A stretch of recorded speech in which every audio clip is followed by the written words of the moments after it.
Hello, everybody. So, in early 2023, a Swiss lawyer, Sebastien Fanti, made headlines internationally because he was the first head of a law firm to search for a chief happiness officer. What is a CHO? How would a company benefit from that? And how's the search going? That's what I'm here to discuss today with the initiator of the idea. Sebastien, thank you very much for joining me today. Thank you for your invitation. Well, let me briefly introduce you. You are the Strategic and Operational Director of Lexing Switzerland, a network of lawyers working on issues of advanced technology. As a lawyer and notary, you are an expert in the fields of data protection and data regulation. You have been the data protection and transparency officer of the Swiss canton of Valais for 9 years and an expert at the European Data Protection Board and the Council of Europe. You are the author of numerous publications, the most recent of which are devoted to new data protection laws. Sebastien, how come that you, as a data protection lawyer, started looking for a chief happiness officer? You know, at the end of last year, there was a lot of change in our law firm.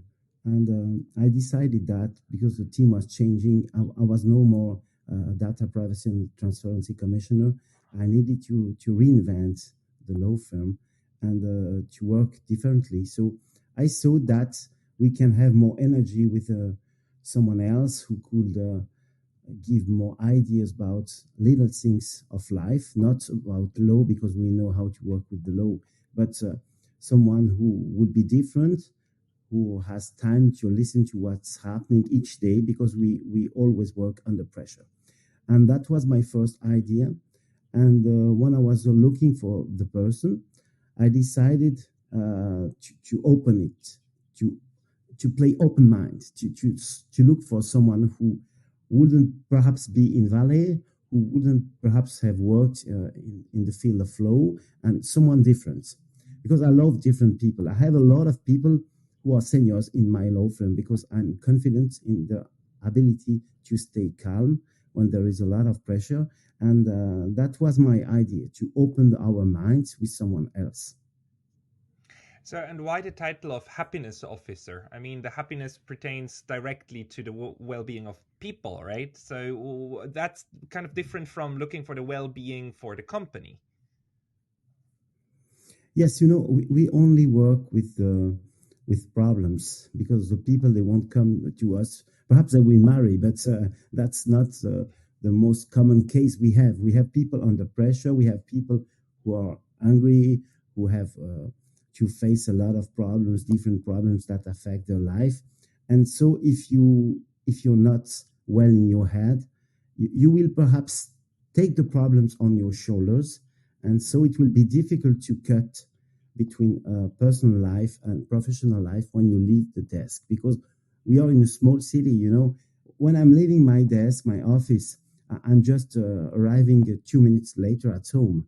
So that there is not the time to transportation time or something else, so that I can think to anything else. So you have the risk to be always with your mind full of bad ideas, of angriness, and so on. So I was thinking that perhaps for all those people, it could be interesting to have another regard, point of view, because I'm always on the tracks. I need to work really quickly. I must be focused. I cannot perhaps see that my secretary has changed something.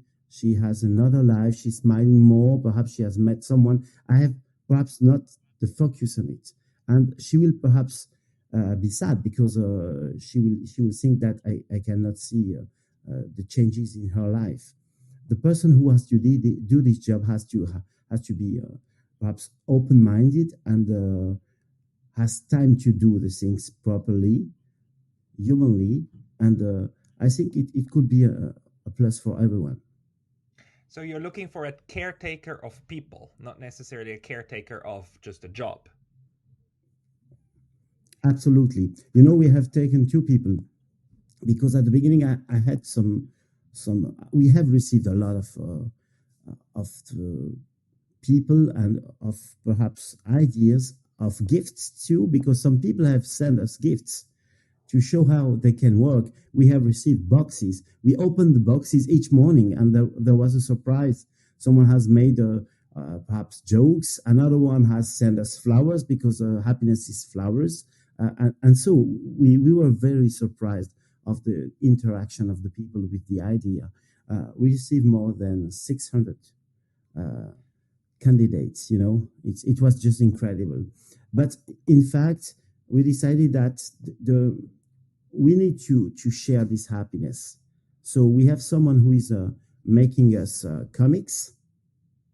Um, he was working for the newspaper in Valais. He's really famous, but now he's retired. He's living in Spain, but he's following the news, and he sends us a comic each week. Then we make an article, a low article with this comic. The next comic will be on our Swiss rail company, and about digital recognition, facial recognition.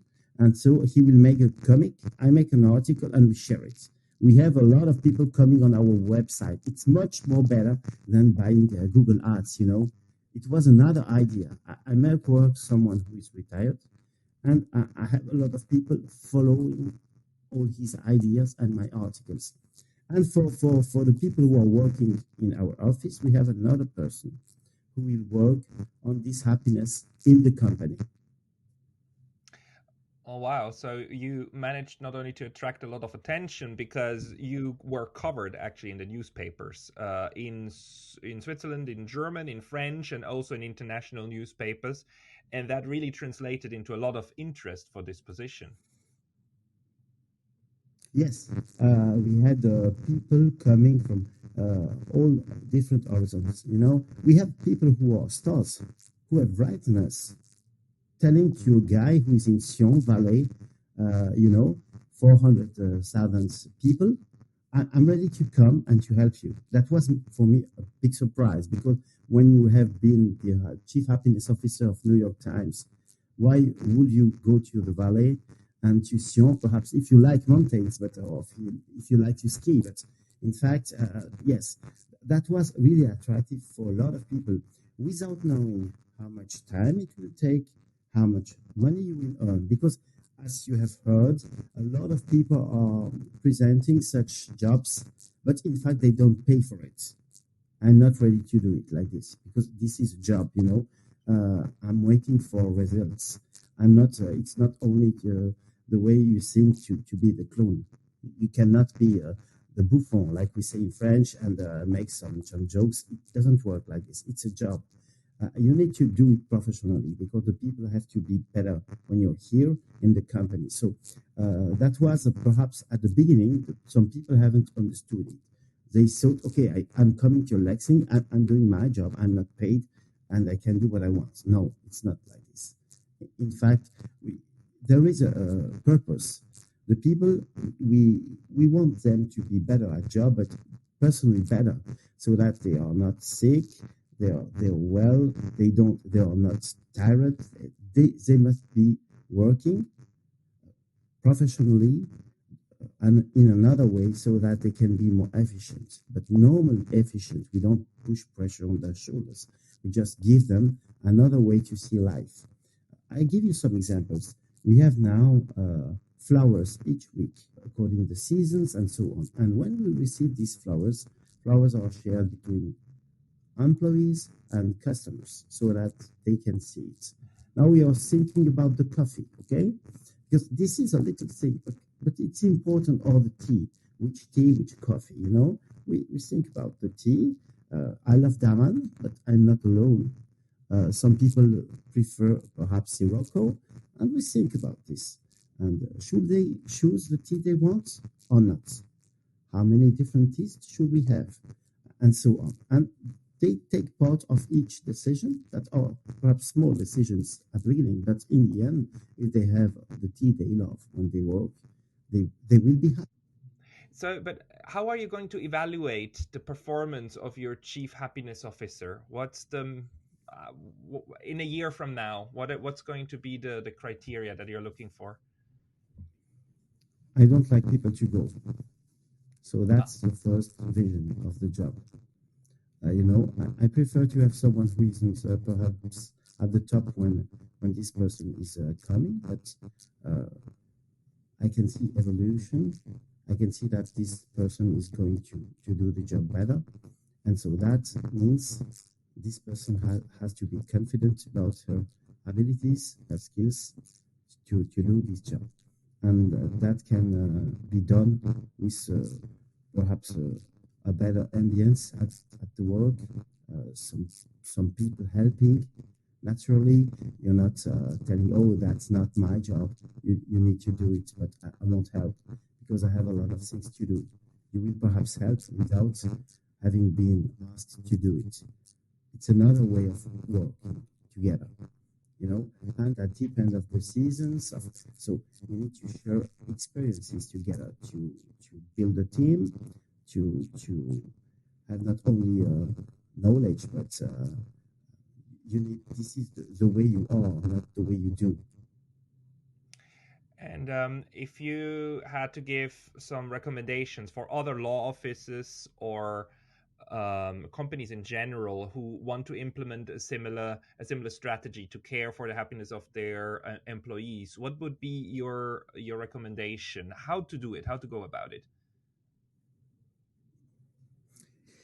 It depends before all of the size of the company.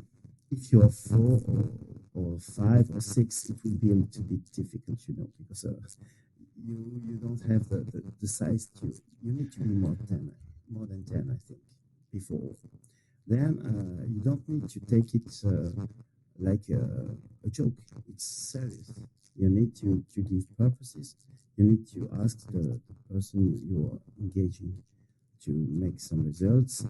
You need to at the beginning, I think it's difficult to make the choice. It's really difficult because you have no background. When you take a lawyer, you have backgrounds.